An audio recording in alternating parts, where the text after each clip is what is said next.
You're live. Great. Hi, we're here again. So welcome to this afternoon's session in which we've got 6 of our current students to come and help us answer some of the questions you've been asking us. So if you haven't asked questions yet, or you've got questions, if you go to the Slido on the open day, or you just go to slido.com and you use the hashtag experimental psychology, you can ask your questions there or upvote other people's questions that you really want to hear about. In the meantime, we're going to start with quick introduction so you know who's everyone, and I'll take that time to also edit names. So Safi, you're up first. Hi, I'm Safi. I'm the second year experimental psychology student at Wadham College. All right. Jamie, I'll edit your name whilst you say it. Hi, I'm Jamie. I'm a second year, or just finished second year, studying philosophy and linguistics at Jesus College. Perfect. Filling. Eljo? Hiya, I'm a first year experimental psychologist studying at Pembroke College. And then we've got Milena. Hi, I'm Milena. I'm a third year. I just finished my degree in philosophy and psychology at Harris Manchester College, which is a mature student college. Excellent. Corinne? Hi, I'm Corinne. I've also just finished my final year in experimental psychology from St Anne's College.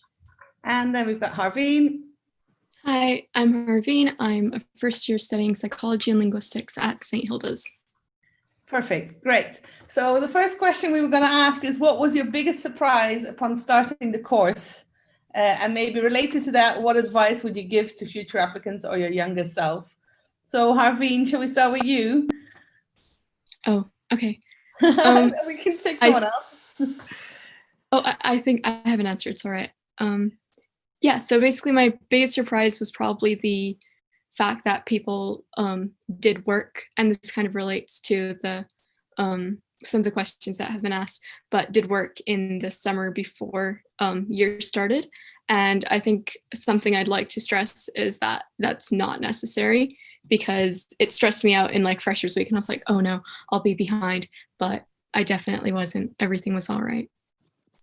Excellent. Anyone else want to come in?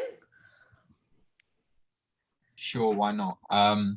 Yeah, so I think one of the things I was really worried about was the move to independent work. Obviously at school, most of the teaching and the work was done through, school and teaching. So at uni, I knew it was going to change and it was going to be like much more independent work. And I was kind of worried, would I be able to kind of keep up with that? But actually it was very manageable and really enjoyable. And I kind of got lowered into it. So like when I started, I still had a reasonable amount of contact hours. And as my course has gone on, I've kind of slowly lowered contact hours and done more and more research. But that's actually been something I've really enjoyed. And it's not as scary or as difficult as I thought it was going to be. All right. Shall we have one more? Yeah, I would say mine was that I was really worried about the statistics element of the course because I didn't do maths A-level, and I ended up really enjoying it and doing quite well. So I think that's the thing, and I think a lot of other applicants will be feeling the same if they haven't done A-level maths. And I guess the other thing is to really throw yourself into tutorials, because they are probably the best thing that Oxford has to offer. That, as well as other just extra talks and events and societies. There is so much you can get involved in and just learn from the academics there. They're not scary, they're all friendly. And yeah, you will just really stretch your knowledge by doing that. Great. Just adding on to like the bit about stats, you don't need like a really fancy calculator to do well in stats. You can literally get past with like a GCSE or a bog standard simple calculator. Yeah, I think I was also surprised by how sort of relaxed some of my first tutorials were, because I know that like in my college, the philosophy and psychology tutors I had were sort of really, their emphasis was on like making us feel comfortable and having it be like a sort of a debate between students and fun. And not that I thought it would be like terrible, but I was actually like quite surprised by how like informal that sometimes felt, but in a way that was like really useful for learning. And I really liked that. Good. So I think a question that people are very concerned about from preparing to apply is, how did you prepare for the course before starting? Did you read any particular books that you found useful? Because I think a lot of people are in this position of thinking they'll be applying come October time, and now is the time to prep. So what did you guys do? So Sophia, we haven't heard from you yet. Did you do anything specific? No, I didn't actually. I think sometimes people worry themselves too much about trying to prepare. As Harveen said, you don't actually have to do anything in particular. And I think it's actually really important to give yourself, after having done exams, well, I know a lot of people wouldn't have been doing exams now, but to give yourself some time to recuperate after sixth form and to give your mind some rest, because obviously university is like a really big change for people. And I think having, coming into Freshers Week, well rested and with not having read as many books as you possibly could over summer is actually really important. So I didn't actually do anything in particular to prepare. I would just encourage people, if you have a particular area of psychology that you're particularly interested in, then just to follow that passion. And you don't have to try and have read any of the materials, because chances are you won't really understand it without it being contextualized by the lectures and tutorials. So just follow what you're interested in, read around the subject that you care about, and you'll be fine. Yeah, maybe the question is slightly different. If the other one is when you're preparing for your statements, you probably all did do reading. So the summer before that, is there anything that you want to say that you included, or that you said, oh, that was really useful? I would say the biggest thing is to stay true to yourself, because you know why you're passionate about the course, you know why you want to study it. And so I think a lot of people go, what's the best book I can put in there that will show my potential? And actually it's better off, even if it was just a documentary that was a really brief overview of something, if that was the thing that interested you and sort of sparked your excitement about that course, include that, because that will shine through a lot more than just picking out the best books that actually you didn't really enjoy reading. And I think that should be true throughout your whole time if you do end up doing this degree, is when it comes to extra reading or stuff you get involved in, keep that. If you can keep the same interest areas, then that will really set you apart in the future. Just else? Adding on to that. I think one of the important parts is it's quality over quantity. So it's not how much you read or how many great reviews a single book has gotten. It's about whether you can take that book or movie or documentary and kind of pull the threads apart, show why you liked it, why it's connected to the course. And then if you can, throw some criticism at it, be like, this actually could have covered this better, I think. And I think that differentiates you from someone who's just naming a bunch of books that they may or may not have read. Yeah, just jumping on that, I think that's so true. I couldn't kind of stress quality over quantity more. I first got interested in linguistics through reading The Language Instinct by Steven Pinker, but then I went away, and when I was writing my EPQ, I was thinking about my philosophy on the other side and thinking, well, actually, when I studied something in philosophy, I completely disagreed with what one of the things Pinker said was. And then I had to think about how the interplay between those worked. And so I'd really recommend thinking about that sort of thing, going beyond and thinking, oh, okay, well, I read this and I read this, but they disagree. Why? And which do I prefer? And that sort of thing. Yeah. And just as just as a more practical thing as well, in terms of preparing, something that I found really helpful, because if you're reading over the course of quite a couple of years throughout, say, sixth form, and even just over the course of a month, I forget what I read really easily. So keeping a notebook is what I did with, and be able to jot down ideas as you're reading, and just to keep track of what you've read and what you've got out of it, so that when it comes to sitting down and writing your personal statement, that you have all these ideas and you don't have to rack your brains trying to remember what you've got out of a book and what it was talking about. So I think that's just something that's really helpful to do. Sorry, go ahead, Melinda. Yeah. So I did no reading before coming to Oxford. So for once I'd gotten in, there was no summer prep, and that was fine. With regards to the personal statement stuff, specifically for philosophy and psychology, I sort of stumbled across this podcast called Very Bad Wizards. It's by a philosophy and psychology professor. It might not be something that you like. I think it involves whether you like the two of them, but they do cover a lot of philosophy and psychology content in a really accessible way, which was really useful. And you can just listen to it while walking and stuff. And I think that sort of informed a lot of my personal statement, and also just before going to Oxford, it was just, I still kept listening to it just because I liked it. So like if you're specifically interested in philosophy and psychology, it's just a really good thing to check out in case you might be into it. And then just other stuff like that you might sort of be able to keep up with, like once you've gotten in and are waiting to go, but there's nothing you have to do. I guess the point. There was a specific question on linguistics, which might be of interest to Harveen and to Jamie, who are both studying linguistics, because nobody necessarily knows what linguistics is like, especially because nobody gets taught it in secondary school. So I think the question was, what is learning linguistics like? What's your favorite part and why? All right, so I mean, I did answer the question, but I can go into a little bit more depth now. Linguistics is fantastic, and one of the best things about it is that it really does straddle kind of the science humanities divide, as it were. You know, sometimes, so I'm taking a module on psycholinguistics, which, as you can imagine, is highly scientific and related to psychology.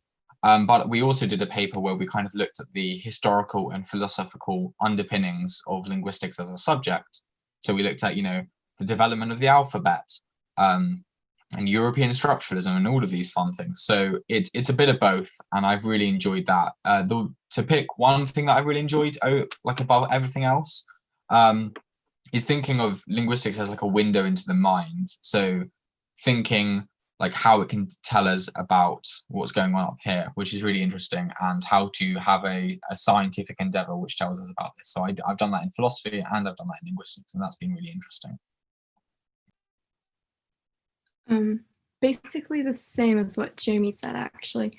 The reason I started doing linguistics was because I had a summer placement in a lab, and that was the first time I've ever heard of it. So even at university, a lot of people will confuse linguistics with languages. And the way I describe it is it's not a language, but it's the science behind how languages work. And I think that's a great way of looking at it. Something that I think I've said often is it's super amazing, but it's also really different from psychology. So it's great to have, I think, as someone who's coming from a background where I did a lot of different subjects in high school and never really had to stick with one thing, it's great to have kind of a psychology hat, put that on for however long I need to write an essay, and then switch to linguistics and kind of have a completely different way of thinking, a very different perspective. A lot of my tutors disagree on psycholinguistics. So if I ask a linguistics professor what he thinks about the structure of the brain and how it processes language, it'll be completely different from what my psychology professor says. And she actually told me not to ask that question again because it's a mess. But it's a mess that will always be interesting, and there's always going to be something that's important to look at. And I think that's what's great about linguistics is there's never enough. Cool. I think an interesting question that we get asked quite often, and I think it's nice if you guys could answer, is, do you find Oxford to be quite pressurized, or is there time to really get stuck into extracurricular opportunities as well? Does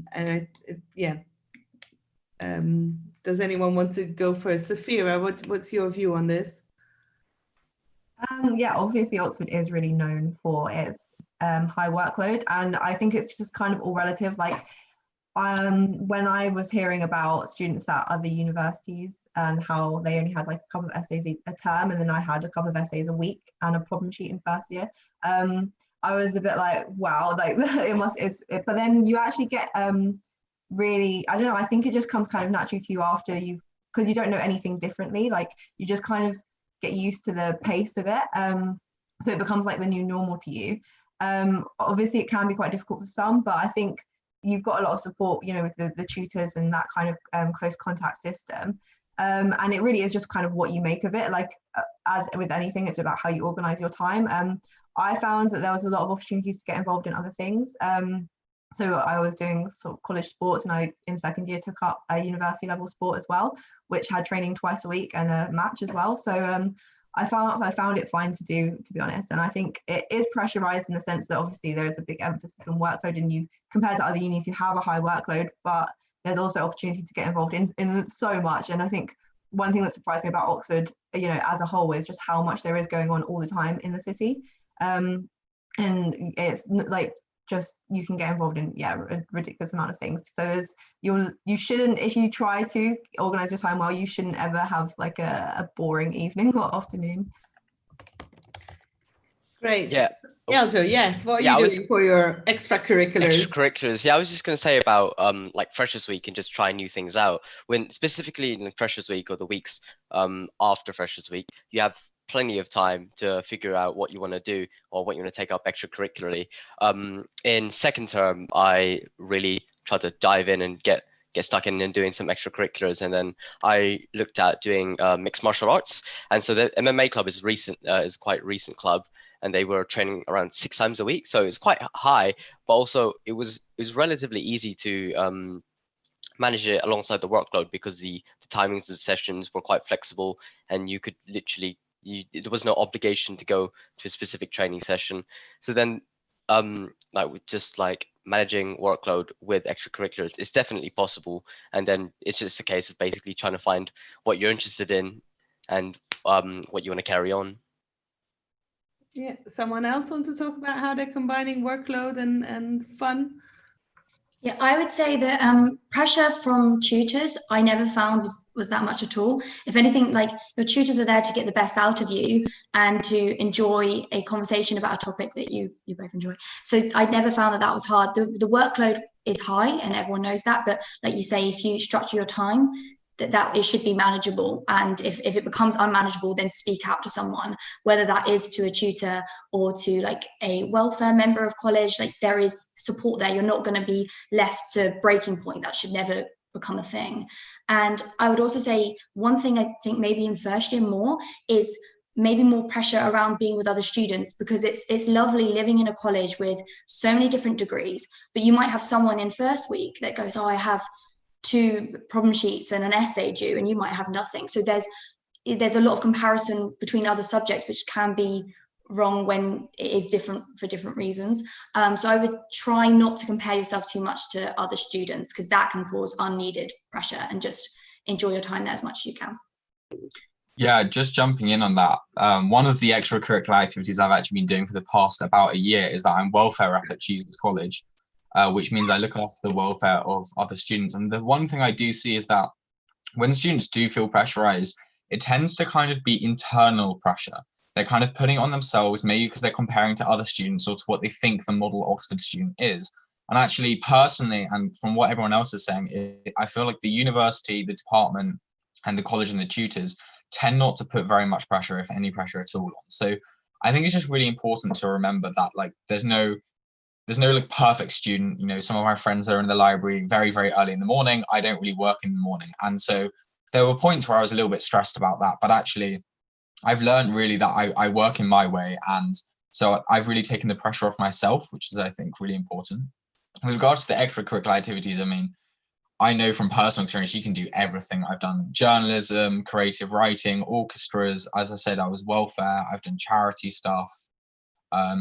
Ice hockey, like loads of stuff, done so much stuff, and it really hasn't been impeded by like how much work I have. And also I find that, to be honest with you, like however much work I have, I kind of just, like, as Safi said, I just kind of react to that. I adapt to that. So one time I had 1 essay a week, the other time I had 2 essays a week. And so like I literally had double the work in one term, but to be honest, it felt the same because I just scheduled my life around that and did slightly less extracurriculars. But I was still doing 4 or 5 different activities a week.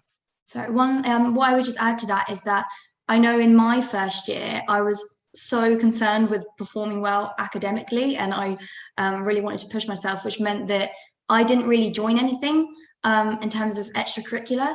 And, looking back, I think I would have done that differently. But at that time, I really wanted to make sure I sort of got into my work and I wasn't becoming overstressed. So I would say that some people, I had a friend that would be busy 9 to 5 doing extracurricular stuff and then do all of his work in the evenings and would keep up with it. And he was amazing. But in the same light, if you're someone that goes, actually, I just want to focus on my degree and maybe chill with my friends, but don't really want to join anything, that is also okay. Because I think there is also this Oxford model student that, you know, manages to maintain all these things. So whatever works best for you, find your balance, and know that that might take, maybe the first year is exploring things. You might sign up to loads and then, you know, cancel all of it. But just, you know, see how things go and know that there is so much support whenever you might need it. To follow on to all that, I was just thinking that I think the main thing that's so different about the Oxford model is that you have such regular contact with a tutor. So like at least once, if not twice a week, a tutor is just going to see where you're at in your work, like in a tutorial. And that obviously has like pros and cons, whereas in a lot of other universities, right, like you might be in like a much larger seminar, or you're not going to have like assessments like weekly in that way. And so I guess that like can create pressure, but I thought that was actually something like I specifically wanted, because I know that if someone only checks on me like once a month or something, like I don't quite feel the incentive to work towards it. Whereas like I thought this would be good. And I think we mentioned in the call previously that those tutorial sessions, like they're not graded, they don't count for your final grade. So like, whatever pressure you put on it is whatever you decide then, and you should really like not feel too stressed about it. So yeah, just with what everyone else said as well. Oh, Nelly, you're muted.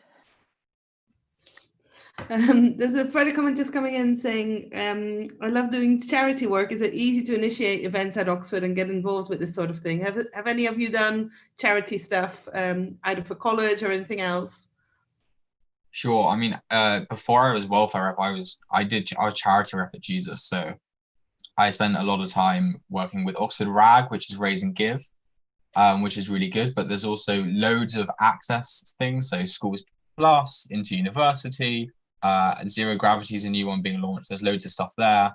I've done work with Toll Street Homelessness Alliance, working on trying to resolve homelessness in Oxford, and Pink Week, which is to do with breast cancer. And there's just so many opportunities. I think Oxford's a really charitable place and a lot of charitable students.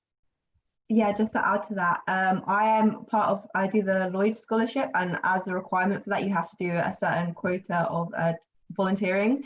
So they have actually, because that is organised within the university, they have the Oxford Hub, and it's not just for the Lloyd Scholarship. It's just it kind of is like the hub where they organise a lot of the volunteering activities. So whether you want to do charity work to fulfill a quota, or I actually just really ended up enjoying and loving what they offered. But yeah, as Jamie said, they have like so many different opportunities. So I volunteered with Branch Up, which is they do activity days every week for children that have been referred to from social services to just do some fun activity days around Oxford, which was really, really rewarding. And I also did a lot of access work within just college. So just doing tours around college to students across, so every college is paired with a certain region in the UK. And so we would give tours to show students what Oxford is like, especially at a certain college. So I found it really easy to get involved because they have that Oxford Hub, which you can go to really easily and sign up to a whole range of things. And there's different commitments. So obviously everyone has different timetables and stuff, and you might have different amounts of time that you can give. And so they allow you, there's so many different things, and you can work with different demographics. So there's Link Ages as well, which is working with the elderly, and you can do more outdoorsy things. You can offer skills. So in Freshers Week, they'll have, I think they have a whole hour or couple of hours where you can just go to this one place and see what all the different volunteering opportunities are, and like sign up as you can. And there's not huge amounts of commitment for a lot of them, as in like you're not bound to do them for the whole 3 years once you do it. So yeah, as Jamie said, you can get involved on a college level and a uni-wide level, or just within the local community. So there's loads of opportunities. Great. That's a very long list. I think hoping that's come across as there's tons. There really is tons. So I think a question that we've had also this morning, and it might be good to get the student perspective, is how do you choose a college? Because this is the big question of people coming to Oxford. It's very, when I arrived in Oxford, I thought it was utterly confusing that there's all these colleges. But after a while you get into it, but from the outside, it is slightly overwhelming. So how did you guys choose a college? What are the things that you looked into? I think a lot of people see that from the degree point of view. So they go, for psychology, what is the best college to go to? And obviously you've got factors such as how close you are to the department and things, although that isn't really an issue. You should be like walking distance or cycling distance wherever you are.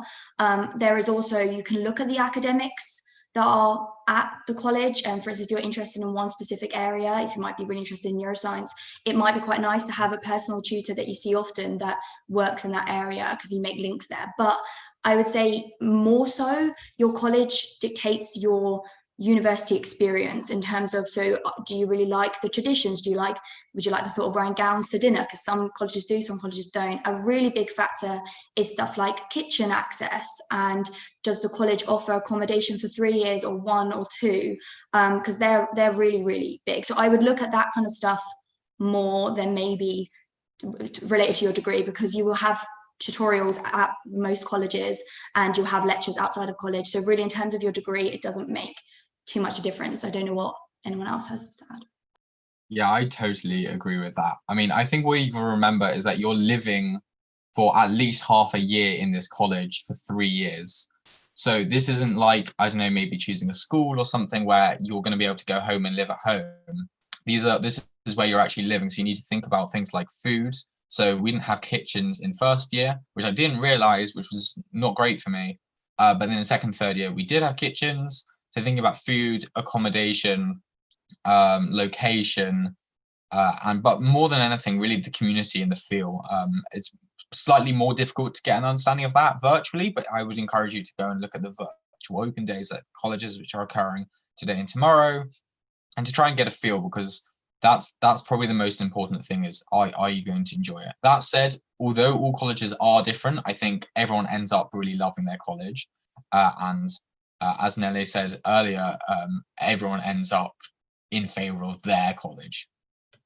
Yeah, I've been answering this question on the Slido in reference to the alternative student perspective, which is online and on the Oxford Student Union webpage. So that might be useful in the case where you can't actually go there today and tomorrow, but you have like a virtual experience. Yeah, so it's in the links on Slido. And it's, if you just go to the Oxford Student Union webpage on Google, you can find the alternative student perspective. And it just talks about things from the student perspective that like Corin and Jamie just mentioned. And another thing I was thinking that might be an important factor that hasn't been brought up yet is how large is the college? Because I think it makes probably a big difference whether you're in a big one where you can kind of be a bit anonymous, and some people might like that more, or if you're in a very small one. For example, my college is the smallest of all the colleges, I'm pretty sure. So you know everyone by name and face, and you also know all their relations to everyone else, and that just gives a very different feel. Like some people really like that sort of small community, other people don't really want that. So I think that's also something worth thinking about. Yeah, and I'm just going to emphasize again, I'm from mature student college where everyone's over 21. So that's like how I chose my college. I just knew that was the one I wanted to go to. For that reason, it's the only mature student college in Oxford. And I visited, and hopefully there would be a virtual open day visit that's the equivalent. And I just sort of felt like it really fit me. And I liked all the admissions people and sort of this image they projected, which is sometimes hard to get a feel for, but try researching and I'm sure there'll be stuff to let you know about it. Yeah. Also on the Oxford Student Union's webpage, as well as the alternative prospectuses, I think they also have a tool that you can use to filter out. So as Corin was saying, there's lots of different things that you might care more or less about, like how traditional the college is, the size. And so I think you can filter through all of those different factors, and they actually suggest what they recommend would be a good college for you. And something not to overlook is checking that the college actually offers the subject you want to apply to, because not all colleges offer all the subjects. So an easy one to overlook, but definitely make sure that when you're applying for PPL or EP, because my college don't actually offer PPL, just experimental psychology. So something worth thinking about. I would say a lot of students think that they're more likely to get in if they apply for a certain college. And also some people say, well, if I do an open offer, am I more likely to get in? And maybe Nele, you're best to talk about this, but in terms of that shouldn't be the case. Your chances of getting in should be equivalent, but maybe you should. Yeah, it's maybe worth mentioning here. So your college choice really is just a preference, which is the other thing to say, is that it's not, you may well be taken by the college where you did a second interview, or you may get an open offer where you go somewhere else. So those things, just do think about college choice, but also consider that it may well not be that college that you end up. Don't be married to it. Just be open to suggestions. But yeah, this idea of being more likely in one college than another, we pretty much deal with that, right? So when we have colleges that are oversubscribed, so they are very popular and too many people apply for it, we will literally reallocate randomly a bunch of people to other colleges, so that in the end, every applicant gets 2 interviews, and wherever you're being interviewed, your chance should be 1 in 3. So we shortlist 3 people for every 1 place, and we make sure that you get interviews in 2 places, and you get seen, by both colleges. So there isn't a way of saying, oh, I applied to this college, I'm more likely to get in. I applied to this college, I'm less likely to get in. That's kind of equated out by having the double one and by the reallocation. So we avoid doing that. That's probably worth mentioning if you're also considering Cambridge. That's not necessarily the case there. But yeah, never mind. This is about us. Fine. So there's another question that came in, which is, apart from prelims, are you examined in first year? And your answer is just no, right? You just do your prelims exam on the 3 courses you're studying at the end of the second term, and that's that. And then you move on. So that's the only exam in first year. So in first year, the only formal examination is the prelims exams, where it doesn't directly contribute to your your final degree qualification, but is required for you to pass it to get into second year. But apart from that, nothing else that you do it contributes to your final degree qualification. But you do something called collections, which start at the beginning of every term, and they're sort of basically just mocks for your tutors to see where you are and like what you know so far and where you can improve, basically. And apart from those collections, there's nothing else. And I think specific. Oh, sorry. No, carry on. For experimental psychologists in third term, you can look forward to not having collections because you've done your prelims exams in the second term. So that's something to look forward to if you're applying for experimental psychology and PPL as well. Yeah. I would just say, adding about collections, I think that was one of the times that I was most scared, more than sitting my prelims, since at my time at Oxford. I came back and there was so much talk, people going, if you fail a collection, then maybe you can't pass your degree. And people will say things, and actually they are so relaxed. They're meant to just be a marker of how you're doing. No one's going to find, that's not going to be shared between everyone. So I definitely think that is something that scares students a lot, and don't stress about them. They're literally just there for you and for your tutor to get a vibe of how you are. So yeah, just to add on to that, like in my in the break between the first term and second term, I was literally so scared to come back because of the collections that were looming. And then I was like, oh, do I even really want to come back? And then I think I got that conflated with me just like not wanting to do the collections. Obviously I did want to come back, but then it was really relaxed. We came back, and then our collections were held inside the hall that we eat in. So it was just like it just seemed like another casual, just we'd sit down with our friends and we can eat, but instead of eating, we're just doing an exam paper. Yeah, so from a tutor point of view, it's probably worth saying those collections are there not for us, they're there for you, right? They're there for you to revise, and they're there for you to kind of have a target and a deadline to have revised by, so you have had a look at all the materials. They don't count. We just want you to kind of, it's part to motivate you. It's really for you. And you kind of notice that by the time you're in third year, you'll probably find that whether or not you sit a collection, definitely in my college, we leave it up to the student. We'll say, do you want to sit a collection in this advanced option now, or do you want to do it next term, or do you not want to sit one? It's really up to you. I think it's maybe worthwhile jumping in and just talking about the exam structure in Oxford beyond just first year. I know when I applied, I was super nosy. I wanted to know it all, so I thought I may as well say that. So for philosophy and linguistics, the only exams that count towards my degree are my final set of exams, which are at the end of third year. I also have the choice, and I've chosen to do a dissertation, which counts for one of my 8 modules, which I'm doing at finals. That said, for psychology, there's 2 sets of exams. You have your part 1s and your part 2s. Maybe someone who does psychology can jump in and tell you about that in a bit more depth. Yeah, I'll say, so it's the weighting of second year and final year for PPL and EP are different. So for EP, it's 40% second year, 60% final year, I think. Yeah, got it right. So yeah, there's more of a weight on second year, and you sit far more papers than actually in final year, because you're getting sort of all your core modules done in second year, and then in final year you've got your advanced options. And so we have the choice. We have to take a research project, which counts the same as one advanced option, but we have the option to take a library dissertation, which would also count the same as one advanced option. So you substitute out exams, so you get that choice in that sense of if you want to do more exams or more coursework.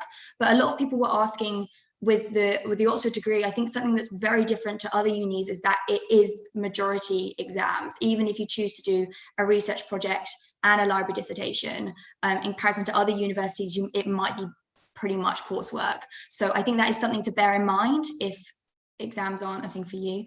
It's a bit off topic, but one thing I would also say, just going back to collections, is that especially in first year, you sit prelims at the end of second term, and you might only finish the content for that term maybe like the week before, maybe 2 weeks before. So it comes around pretty quickly, which isn't a worry because they don't count and they're just a first sort of step. But I think although collections should not be something to worry about, it definitely helps to keep that preparation going. So if you prepare for each collection, even in your final year, which is a lot harder to keep up because I think you get very used to it, so maybe the motivation goes down a little bit. But if you can keep that up, then you'll be in a lot better place for your exams, because there is a lot of content and they can come around quite quickly. So it's kind of keeping that balance with those. But yeah. If I can jump in and talk about just the weighting distribution for second and third year for philosophy and psychology. So I did 50-50, which is half psychology and half philosophy, meaning that I have to do half the amount of psychology exams in second year that like a full EP psychology student like Corin would have to do. And I found that actually quite useful, because it means that I had in second year, 20% of my final grade was determined by these psychology exams. And it's actually a really good like practice run sort of, and it's a really good preparation for third year. If you do philosophy and psychology, you do have the option of doing a philosophy thesis and a research project. So you will have 2 long pieces of coursework if you want. You don't have to do them to submit at the end. So if you're someone who really likes coursework, like I had classmates who just prefer that to examining, like you do have the option of doing that. I think you can even also do a library dissertation in psychology, so you could have 3 pieces of work that are longer courseworks instead of exams. So there's, if it isn't clear yet, a lot of flexibility with at least philosophy and psychology combination after the first year. So it's quite nice that you can kind of look and see, okay, what would I like to do once you've got the basics out of the way. That's like my view on that, yeah. Perhaps follow-up question on this that I saw in the questions on Slido is, how does PPL work without studying the linguistics? So somebody wants to do psychology and philosophy, so that's exactly what you're doing, Milena. Yeah, so exactly. How does it work?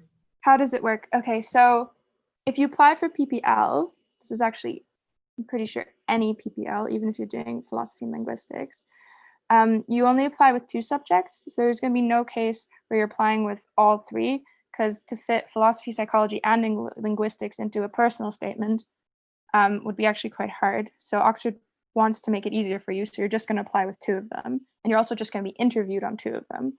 And then for your whole first year, or for your whole prelims, you're only allowed to do 2 of them. So everyone who does PPL starts their first year with just 2 subjects. I had philosophy and psychology. And then you do those intensively until you do your prelims exams. When you do your prelims exams, if you do really well, or sort of well enough that your tutor feels satisfied that you could add a 3rd, then you're allowed to add the 3rd subject. So I would have been able to add linguistics. But to be honest, it is going to be a lot more work, because you're trying to do 3 subjects in 3 years rather than just 2. And so you have to sort of decide between going into 2 in depth or doing 3 more shallow. But that's the process, is you apply with 2, you do 2 for your first year. After your prelims, you can switch to doing all 3. I hope that answers the question. Yeah, Jamie, might you want to come in on the flexibility of doing 2, but still doing a bit of the third without officially doing 3? Yeah, sure. So, I mean, as I understand it, so as has probably been said, the tripartite can be taken, but it's like very rare and at the discretion of the tutor, so I wouldn't rely on it. But even beyond that, you can take one module from the subject you're not taking. So I take philosophy and linguistics. If I chose to, I could have taken, or I could take a psychology module on the side. You can't take any old, I think there are only like certain psychology modules you can take, but you can take them. But even within the confines of philosophy and linguistics, there's so much options to take. Like there's so much opportunity to do psychology, for example. So I did the philosophy of cognitive science, which we'll talk about perhaps a little bit more. I've seen there's a question on that. But it is obviously psychology and also psycholinguistics I'm going to be taking in linguistics, which again is obviously psychologically involved. So there are those options even within just taking philosophy and linguistics. I didn't take any psychology modules, but I've studied lots of psychology. Yeah, I might want to add just one question before we close the whole exams thing, because we were on exams and then we moved out, and now I think somebody's asking, how are they structured? Are they short answer questions or are they essay based? Does someone want to handle this? I can handle this as well, but I think this is your moment, not mine. I'm happy now. I've done all my exams. So in first year, I guess I can only speak from EP, and that's the difficult thing, but they were essay based. So I did neurophysiology, was one of my papers, that was essay based. And you have stats, which is obviously like problem solving questions. So they're more short answers, I guess. And then in psychology, you had some short answer and then some essays as well. And then in second year, all of your psychology options, again, have a mixture of short answer questions and then essay questions. And then in final year, for advanced options, they're all just essay based. But an important thing across all of them is that you do have some choice. I guess the thing with EP is that you don't actually choose any modules until your final year. All of them are compulsory. So in comparison to PPL or maybe even other subjects, you might feel that it's quite set in stone. But even with that considered, in the exam, you can choose an essay question. So you might have a choice of, in my final year, I had a choice of 6 and I chose 3 to answer. So, you know, you can sort of tailor it a little bit to your strengths. But that's, yeah, so it's a mixture of essays and short answers, but I would say probably predominantly essay-based questions. That's the same for philosophy, or even worse. Well, so, not worse, even more essays. Well, so for philosophy, it's always just essay questions. Well, I'm sorry, gosh, no. In your prelims, you have logic. How could I forget logic? So sorry. In your prelims, you actually have to answer 4 questions. 2 of those have to be essays. At least you can choose to do 2 logic questions, which should take you about as long as the essays, or you could choose to only do 1 logic question and then you write 3 essays. You usually have more essays to choose from in philosophy. So in your final year, then you also you write essays. The essays you have about 45 minutes to write an essay, if that gives you like a ballpark idea. And you actually have quite a lot of questions. So the paper might have like 19 different questions I can choose from, but I only answer 3.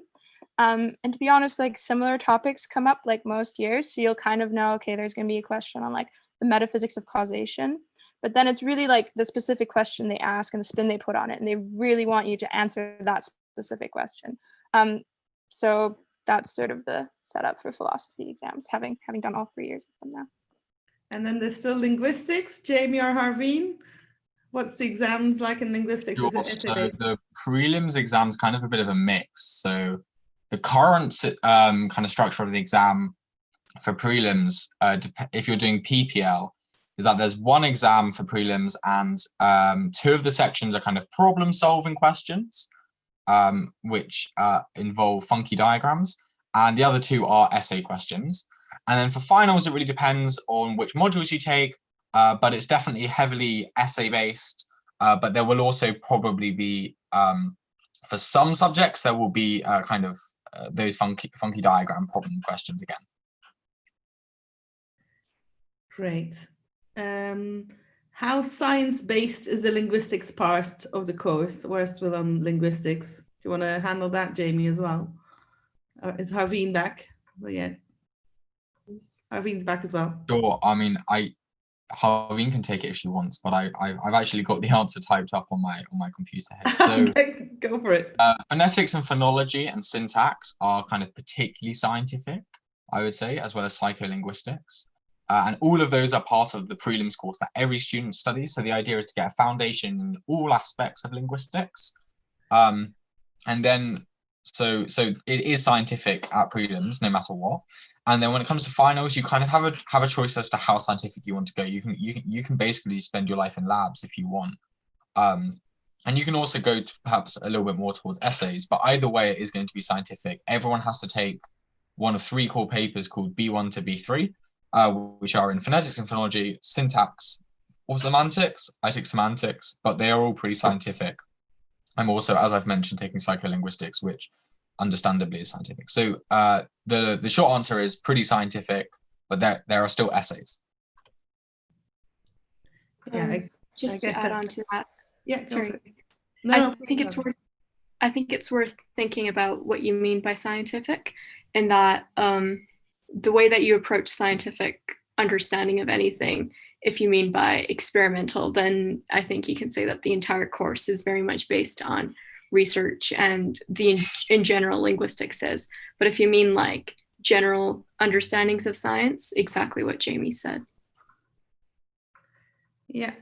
So I'm going to quickly do one question. So do your timetables change each week, or is it set from each term? That's a very short answer. It's set from each term.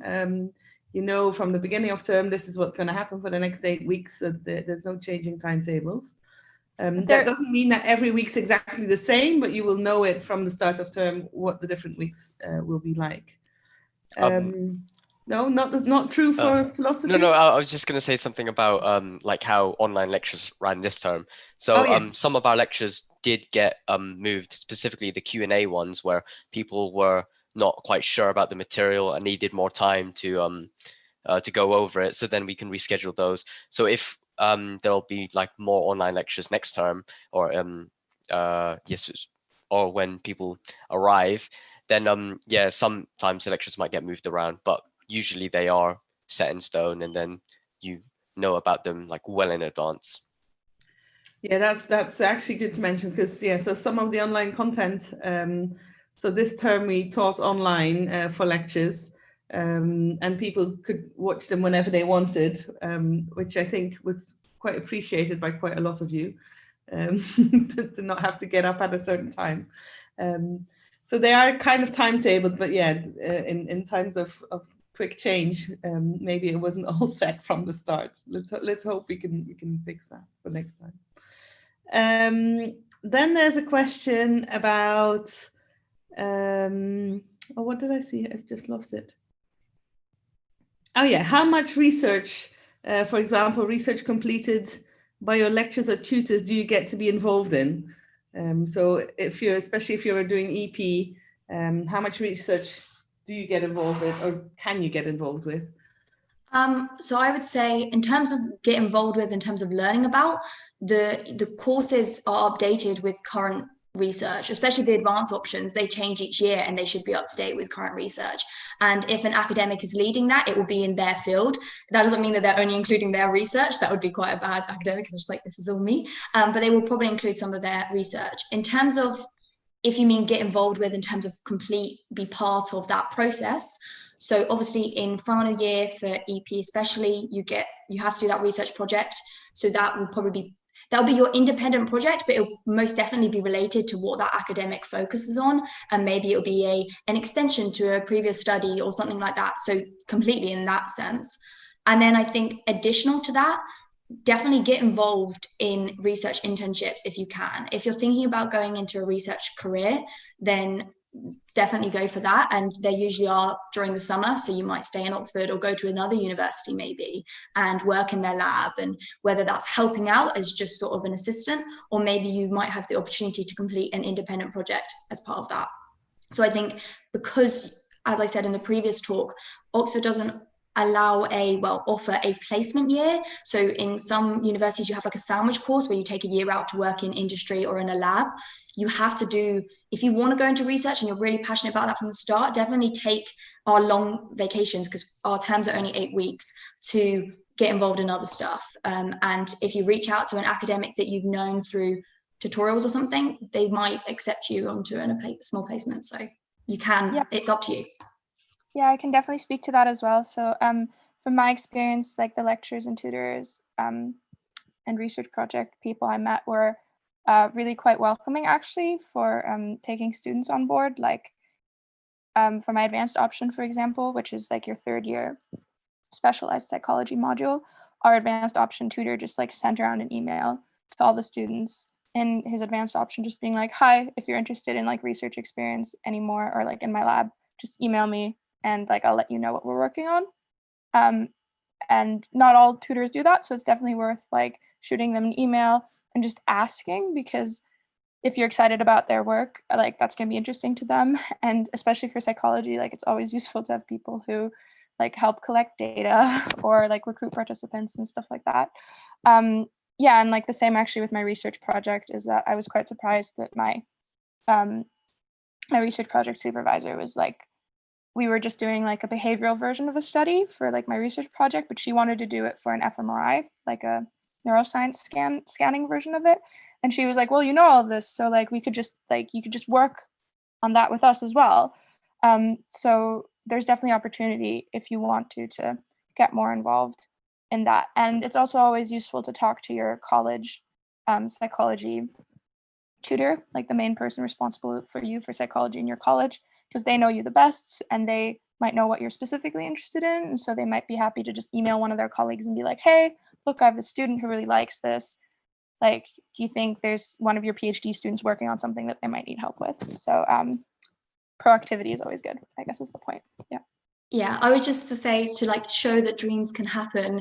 In my interview with Nele, actually, I ended it with, oh, do people get involved in summer internships and like help out in labs? And she was like, yeah, of course you do. And then in second year during the summer, I did. So it shows that those things, those goals that you have, you think, oh, maybe at Oxford I could achieve this. It really is a potential that you can reach. And that's so exciting. So yeah, hold on to those things. Don't get scared to put yourself out there. Because obviously the worst that will happen is you might just not get a reply or someone will say no. But you get 3 years at Oxford, take advantage of any talk, any opportunity you can, because then you'll enjoy it most. Cool. So let's move on to some of the philosophy. So there's a question here about what is philosophy of science and what is philosophy of cognitive science like? What are those things? Sure. I mean, I did philosophy of cognitive science this term, so I can speak to that.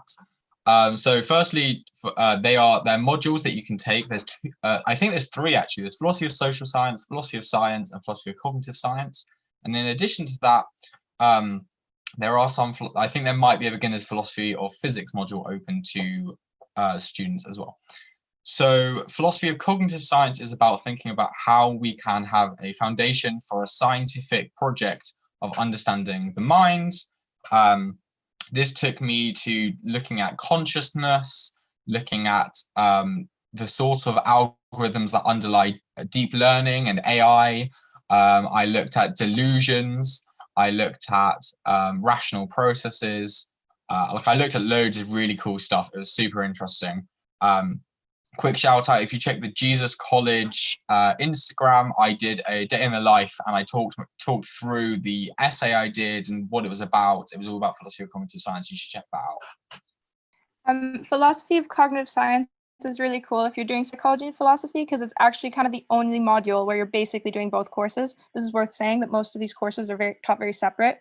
So your psychology department does your psychology and your philosophy department does your philosophy. But philosophy of cognitive science is really the only one you're doing the philosophy of psychology, basically. So a lot of the stuff that I'd learned about, like a lot of the same experiments talked about in psychology lectures came up in philosophy, but sort of with different questions because it was like a philosophy lecture or tutorial, right? So like that was really cool, actually, being able to, like Harveen said, sort of putting on your different hat, but with regards to the exact same experiment. And I really like that.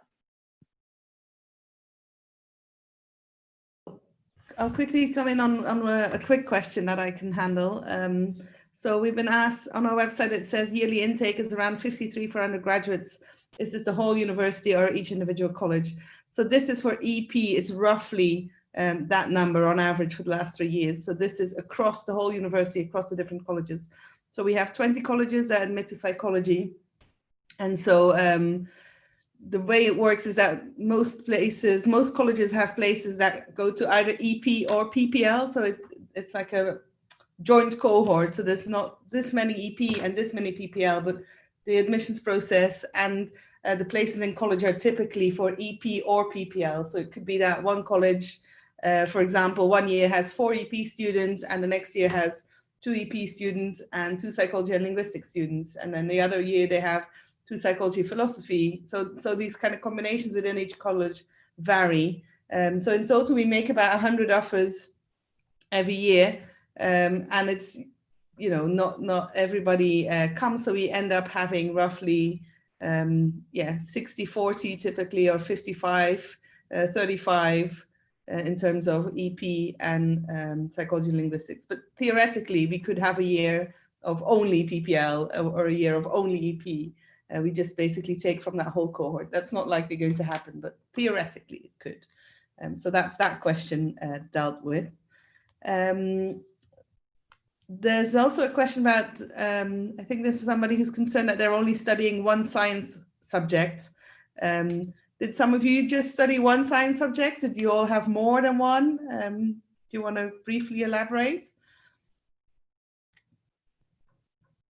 So I took the IB, which is different to A-levels, and you have to do a certain science subject for that, but you can choose like what level you take it at. So I did biology and I also did psychology. So yeah, and I think that doing biology was in some ways more helpful than doing with psychology. But I mean, what's important to remember is that you don't have to, like it's recommended, but even with EP, you don't have to have taken it. And I know people that took quite a few science subjects but didn't end up taking. I know someone who took chemistry and physics but not biology, which is maybe surprising considering psychology is kind of more closely related to biology than other sciences. I know lots of people who didn't take psychology at all, or only took psychology. So it's really a variation in what you take, and because there is no like prerequisite of what you have to take, then there's no reason to do it other than obviously what you're interested in. So don't let that deter you from applying. Excellent, thank you. So there's been a quick question again on how many people are usually in your lectures. So some of your lectures, it will depend, right? So some is with the biomedical students. Does anyone want to, can you break it down? Maybe different again for philosophy and stuff. Should I go first for EP and then let's go EP. So yeah. Yeah, so first year, again, you have stats, neurophysiology, and then psychology. So for statistics, I believe you share that with biomed and maybe human sciences as well. So that's quite a large group of people. I can't really give a number, but I would say that's like a larger full lecture size. And then for neurophysiology, you definitely share that with biomed as well. So I'd say again that is a full lecture theatre full of people. And then psychology, I believe that should just be psychology students, so that's slightly smaller, but you should have everyone there that studies psychology, so it's still quite a large number, and they take place typically in medical sciences, although statistics can be in different places because there's more people. So yeah, they feel like full lecture theatres full of people. And then in second year, when you have part ones, again for EP, everyone does all those core modules. You don't drop any, you don't choose any, so you should have that same number of all the EP cohort should be there. If everyone does it, everyone should be there. And then in final year, this is where you choose your advanced options, and in which case the numbers go down drastically. I would say they're more like a class size. You might have like 15 people in there, or some, it's a lot smaller, maybe even like 10. But that's really nice, right? Because then you have a small group of people, and it kind of is more of a middle ground between a lecture and a tutorial, because it creates more discussion. So yeah, it definitely get smaller as you go along and specialize, especially in that final year. So that's for EP. Yeah. What about yeah, philosophy? Sort of similar for philosophy and for linguistics. Philosophy first year, as Dave said earlier, I think there's 8 courses which all do philosophy in first year, joint courses that is. So we also have PPE, which is a massive course, and a number of others. And we also even have some classic students joining us. So sometimes those lectures can be as much as 200, 300 people in exam schools halls. But then they get much smaller as the course goes on. I've had kind of lectures of more like 10 to 20 people later on. In the philosophy degree, they're more specialized. In linguistics, you share your prelims lectures with modern languages and linguistics, and also a lot of master's students. So there's normally about 40 to 50 people in the hall. But again, later on, I've had smaller lectures of probably closer to 10 to 15 people. And as Corin says, they're kind of closer to classes or seminars. They involve more engagement. Typically, obviously, it's very difficult to engage 200 people all at once. Yeah, I wanted to just say to that as well that I guess philosophy, there's some philosophy papers that are just optional, and if you choose them in second or third year, and they're sort of less popular choices, they're usually put in like what's called the Ratcliffe Humanities House, which will have like a room with only like 10 to 20 people, and it also depends on the week, because the further you get in term, it might get like quite empty. So I've been in a lecture with like 6 or 7 people. But I just want to say, I think one of the coolest things that happened is that they gave a special subject on feminism, which they hadn't got done before in philosophy. And they originally assigned it to this like small room because only a few people actually got to take it. But a lot of people came just because they were interested, just like voluntarily out of like free time. And they didn't even fit in the room. Like people were sitting on the floor. So they had to move it to a larger room, and the larger room wasn't large enough. So they had to move it to another larger room like the subsequent weeks, which was like quite a nice instance of people just being interested in lectures. So I guess the point is it really varies what you're doing. Yeah. It might be worth adding here that as a student in the university, you're allowed to attend any lecture in any subject. So that kind of speaks to that. So say you're doing something completely different, but think, oh, actually, I would really like to go to some lectures on whatever. You can just turn up. If it's a large lecture, you can typically just turn up. If it's a very small group, you may want to let them know that you're going to come, because if they're expecting 10 and suddenly you're there, you're like, oh, but you're still allowed, so you can just go. So we're nearing the end of our block of time. We've had a few interview questions, so maybe we just do one, we end on an interview one, and then we move it over to the Slido, and we can still chat there and we can answer questions there. So the main question is, how long do interviews last? And if you're doing PPL, do you have to take 3 separate interviews or just one? The answer there typically is 2, but then maybe you guys can say how long they typically last. I think it's like 20, 25 minutes, right, for an interview? Did you have any longer ones, anyone?